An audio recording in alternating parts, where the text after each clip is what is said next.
हाय आर्मीज, आपका स्वागत है मेरे YouTube channel BTS Korean army 111 इन भोजपुरी सॉन्ग। तो मैं आप लोगों को आज माय हार्टलेस हस्बैंड का लास्ट पार्ट बताऊंगी। हो सकता है इसमें लव बिल्कुल ना हो और ये भी हो सकता है कि हो। तो फिर आगे हम इस स्टोरी में जानेंगे कि देखो कि यूमिन मिलेंगे या फिर नहीं। चलिए स्टोरी स्टार्ट करते हैं।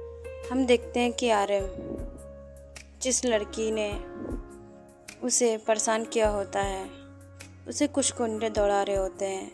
RM जो कि अपने किसी काम के लिए ऑफिस जा रहा था, उसके पीछे अचानक से लड़की आकर बैठ जाती है। उस लड़की को देखकर RM कहता है कि तुमने मेरे पैसे मारे हैं ना, शराफत से मेरा वॉलेट वापस करो।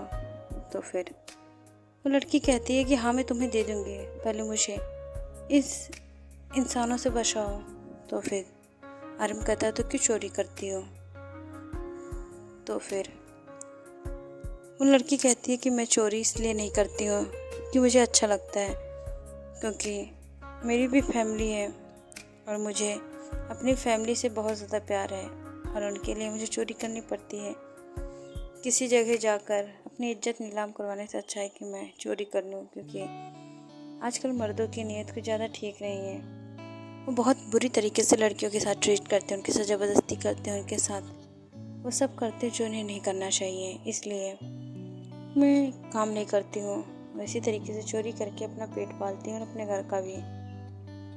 RM जो कि उसकी बातें सुन रहा था, तभी वो लड़की कहती है कि मुझे जल्दी से छोड़ दो, जल्दी स्पीड में चलाओ। यहाँ पर वो लड़के पीछे आ गए थे और RM उनसे लड़ने वाला था और वो लड़की कहती है ज़्यादा हीरो बनने की ज़रूरत नहीं है। उनकी संख्या देखकर ना, जिस तरीके से तुम लड़ने वाले हो सब भूल जाओगे। जैसे देखता है कि उसकी संख्या बहुत ज़्यादा होती है, RM अपनी गाड़ी स्टार्ट करके तुरंत ही उस लड़की के साथ बहुत फुल स्पीड में जाने लगता है। वो सब गोलियां भी चलाते हैं, लेकिन RM बहुत स्पीड से सबसे बच जाता है। यहाँ पर सबसे बच के वो एक जंगल में पहुँच जाता है। जंगल में जब वो पहुँचता है तो बहुत ज़्यादा ही बुरी कंडीशन होती है। वहाँ पर वो लड़के भी आ जाते हैं और तो और वो लड़के जब आते हैं तो अब काफ़ी अंधेरा हो चुका था, बारिश भी स्टार्ट हो चुकी थी, लेकिन वो लड़के उसे ढूंढ रहे थे और कहते हैं जहाँ कहीं भी हो मुझे बस वो लड़की दे दो। तो फिर RM चुपचाप एक बड़े से बरगद के पेड़ के पीछे छुपा होता है और उस लड़की के साथ अब वो देखता है कि वो गार्ड्स बहुत ज़्यादा दूर चले गए।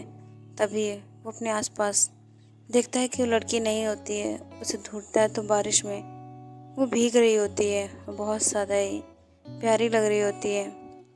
और इसी तरीके से वो उस लड़की से कहता है कि क्या नाम है तुम्हारा।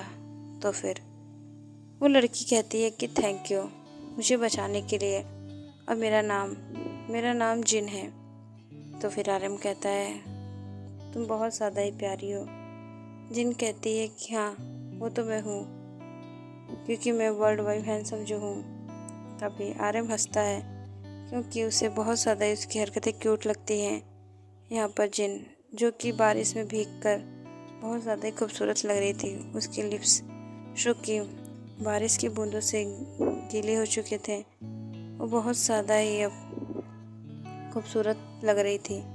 इस तरीके से देखकर तो RM का गला सूखने लगता है और वो उसे एकदम से पकड़कर उसे किस करने लगता है। जिन जो कि इस सबसे बहुत ज़्यादा शौक थी, वो RM को दूर ढकेल कर रोने लगती है और वही पेड़ के नीचे बैठ जाती है और कहती है मेरे पास मत आना मेरे पास। RM जो कि उससे सॉरी बोलता है और उससे दूर ही रहता है, क्योंकि उसने आज गलती कर दी है। अब जिन उससे बहुत ज़्यादा डरने लगी है। ये सब देखकर RM को बहुत ज़्यादा गुस्सा आता है, क्योंकि आज तक जिन कभी उससे डरी नहीं थी और इस बात से वो बहुत ज़्यादा खुश था। लेकिन आज उसने उसे डरा दिया और इस तरीके से अब वो बहुत ज़्यादा ही शर्मिंदा हो रहा था।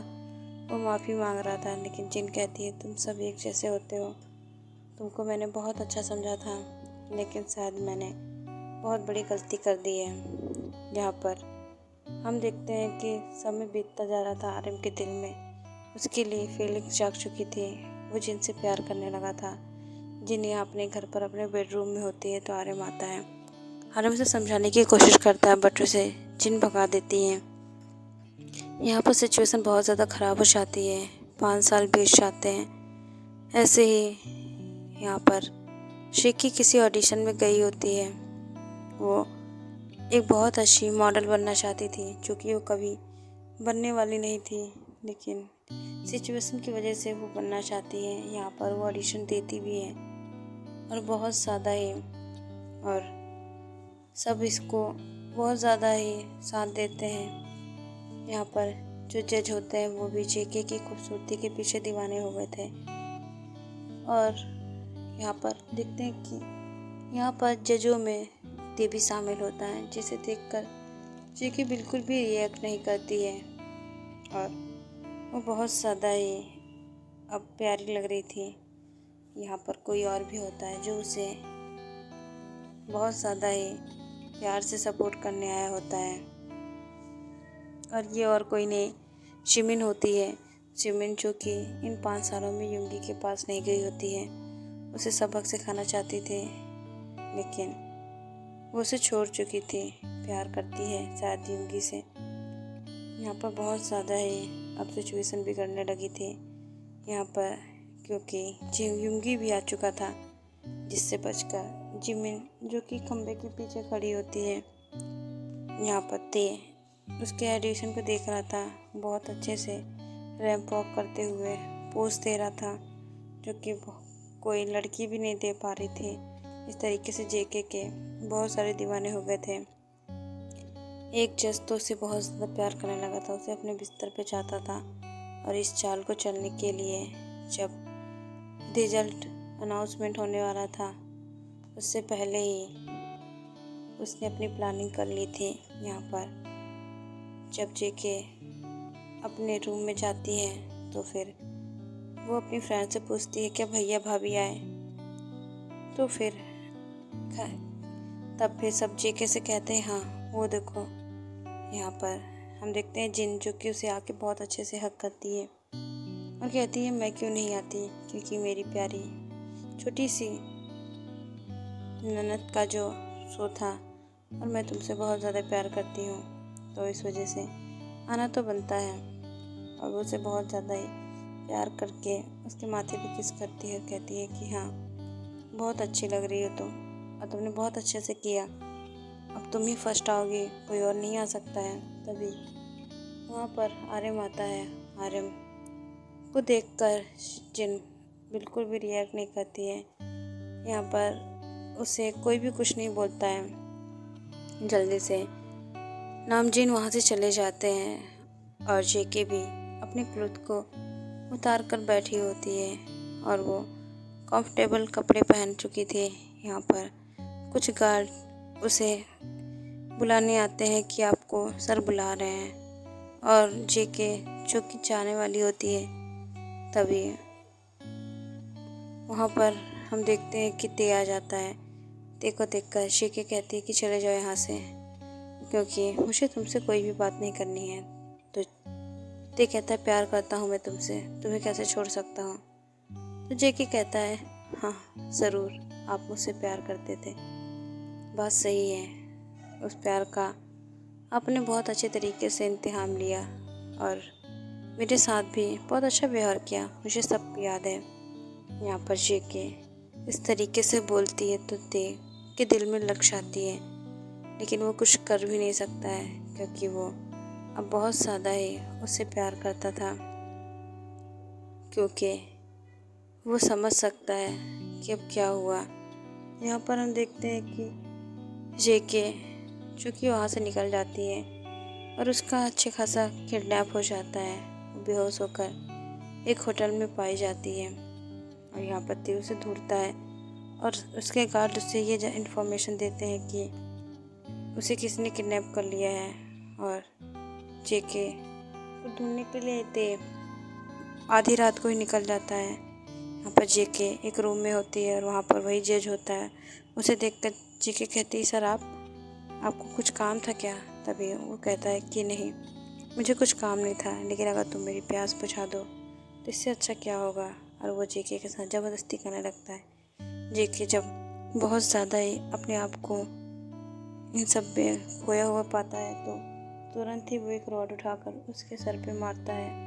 वो गिर जाता है, लेकिन वो जेके का हाथ नहीं छोड़ता।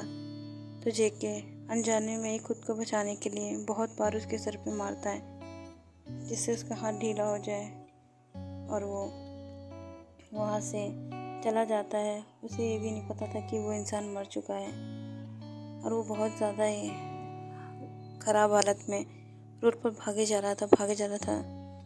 ते जब उसे देखता है तो उसे पकड़ता है तो उसकी बाहों में बेहोश हो जाता है। यहाँ पर ते उसे अपने घर ले आता है और बहुत ज़्यादा ही प्यार से उसे समझाता है कि आखिर उसने ये सब क्यों किया।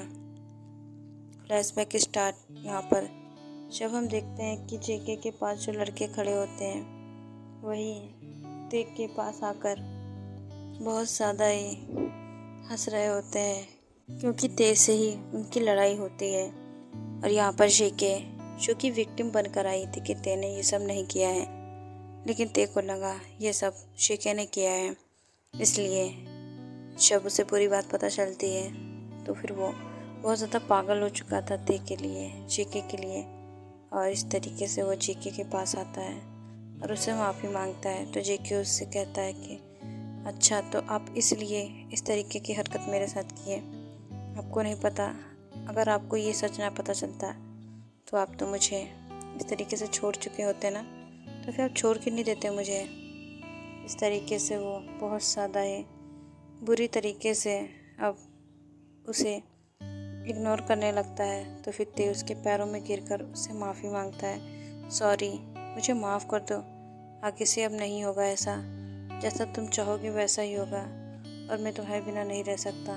तो फिर जेके उससे बहुत ज़्यादा प्यार करता था, इसलिए उसे माफ़ कर देता है। यहाँ हम देखते हैं कि युंगी जिमिन को देख चुका था और इसलिए वो उसे पकड़कर अपनी बाहों में लेकर घर चला आता है और उससे कहता है कि तुम मुझे इस तरीके से इग्नोर क्यों कर रहे हो, क्यों छोड़ के चले गए थे? तो फिर शिमिन कहता है, जो तुमने किया है मुझे बिल्कुल भी तुम्हारे साथ नहीं रहना, अगर रहना है तुम्हें तो मुझसे दूर रहना।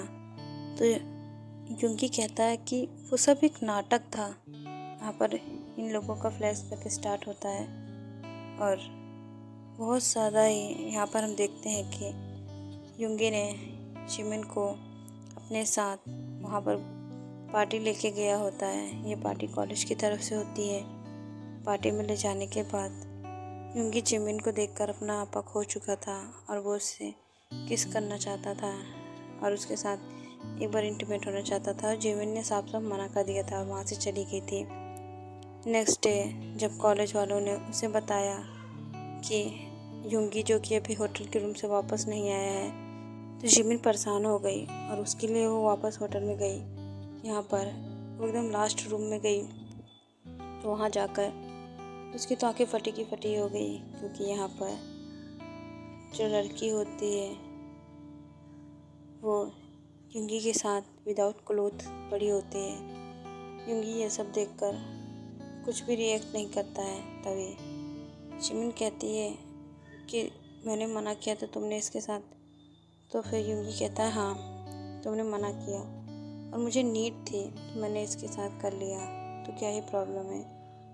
युंगी का ये बोलना था कि जिमिन क्योंकि वहाँ से चली जाने वाली थी, तो फिर वो पलट के कहती है कि ये मत सोचना कि मैं रोऊंगी, मैं तुम्हें भूल गई हूँ और तुमसे बहुत ज़्यादा नफरत करती हूँ। और तब से जिमिन कभी कॉलेज आई ही नहीं और युंगी कभी उसे समझा ही नहीं पाया कि ये सब क्या था। हम अब प्रेजेंट में आते हैं। यहाँ पर युंगी जिमिन का हाथ पकड़ के उससे कहता है कि माय बेबी, ये सब एक नाटक था, क्योंकि तुम मुझे बार बार मना करती हो, एक किस भी नहीं देती थी, तो फिर मुझे लगा कि तुम शायद इससे मुझे अपने पास बुलाओगी और मुझे कस के हक करोगी और फिर मुझे और सनाया को अलग करोगी। लेकिन नहीं, तुमने तो मुझे छोड़ ही दिया। ये गलत बात है और मैं तुम्हारे अलावा किसी और का कभी हुआ ही नहीं। मैंने कभी उसे टच भी नहीं किया। हाँ, मैंने क्लोथ उतारा था, सिर्फ सेट, और उसने भी सब कुछ पहना था। उसी पे ऐसा प्रिटेंड कर रही थी कि उसने कुछ नहीं पहना है। और वैसे भी अगर तुम्हें विश्वास ना हो तो मैं फ़ोटोज़ दिखा सकता हूँ। और वो उसे पूरी CCTV फुटेज दिखाता है तो फिर जिमिन को विश्वास हो जाता है। उसकी आंखें फटी की फटी रह जाती है कि युंगी उससे इतना प्यार करता है कि उसे पाने के लिए उसने इतना सब कुछ नाटक किया। और वो उसे कहती है कि फिर भी तुम मुझसे दूर रहोगे। और यहाँ पर युंगी उसे पकड़कर किस करने लगता है और कहता है कि अब मैं दूर नहीं रहना चाहता। बहुत दूर कर लिया तुमने। 5 साल छोड़कर चली गई और पहले भी मुझे छोड़कर चली गई बिना सच्चाई जाने। आखिर तुम इस तरीके से मुझे छोड़ कैसे सकती हो? प्यार तो मुझसे करती हो इतना ज़्यादा, लेकिन मुझे छोड़ कैसे सकती हो? यहाँ पर जिमिन उसे किस बैक करने लगती है। ये दोनों ही इंटीमेट हो जाते हैं। यहाँ पर हम देखते हैं आर्यन क्योंकि जिन को मनाने की कोशिश करता है, क्योंकि जिन वही लड़की होती है जिसके साथ आर्यन इंटीमेट हुआ होता है। जब पिछली रात आर्यन उसके साथ ज़बरदस्ती करना चाहता था, उससे इंटीमेट होना चाहता था, तभी उसने उसके सीने पे वो निशान देखे जो उसने उस समय बहुत ज़्यादा तेज से उसे काटे थे। तो वो निशान थे। इस तरीके से देखकर तो उसका बहुत ज़्यादा ही दिमाग ख़राब हो जाता है। यहाँ पर वो बहुत ज़्यादा उसे मनाता है और इस तरीके से यहाँ पर हम नामचीन को देखते हैं। ये दोनों भी अपने प्यार का इजहार कर देते हैं, क्योंकि जिन भी आर्यन से प्यार करती थी। माना उसने उसके साथ ज़बरदस्ती इंटीमेट हुआ था, लेकिन आज तक कभी उसके मना करने पे उसने उसको टच नहीं किया था, इसलिए वो इस बात के लिए उसे माफ़ कर देती है। यहाँ पर हम तेकुक को देखते हैं। ये दोनों ही अब एक दूसरे की बाहों में विदाउट क्लोथ पड़े होते हैं, क्योंकि अब शेकी के पास भी कोई ऑप्शन नहीं होता कि वो तेक को माफ़ कर दे। इसलिए उसने भी माफ़ कर दिया था, क्योंकि उसकी गलतफहमी की वजह से ही शायद उसने अपने डैड को तो खो ही दिया था। तो फिर वो उसे माफ़ कर सकती है। ऐसा नहीं है कि उसे धोखा मिलने पर दर्द नहीं हुआ, लेकिन वो अपने प्यार को माफ़ कर सकती है, एक मौका और दे सकती है।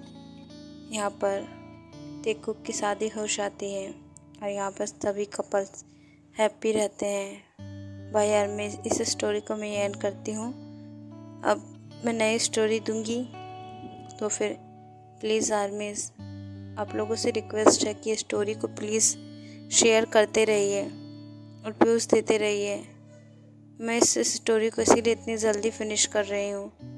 मैं इसे और कंटिन्यू करना चाहती थी, लेकिन अब मैं नहीं करूँगी, क्योंकि मुझे बहुत ज़्यादा ही बुरा लगा कि आप लोग वीडियो देखते हैं और व्यूज़ ही नहीं आते हैं। ऐसा कैसे हो सकता है? आप लोग देखिए, मेरे 12,000 सब्सक्राइबर हैं और मेरे व्यूज़ ही नहीं हैं। कम से कम 1,000 व्यूज़ हों तो भी अच्छा लगे देखने में, लेकिन 30, 19, 10 जो कोई व्यूज़ है। मुझे नहीं पता कि आप लोग कैसे किसी को शेयर नहीं कर पा रहे हैं। प्लीज़ आप लोग अगर चाहते हैं स्टोरी आपको ऐसी मिलती रहे तो प्लीज़ शेयर करते रहिए। बाय आर्मीज़, सरांगे, और मुझे इस तरीके से सपोर्ट कीजिए कि सच में मैं कुछ आप लोगों के लिए एक्स्ट्रा कर पाऊँ। तो फिर सरांगे आर्मीज़।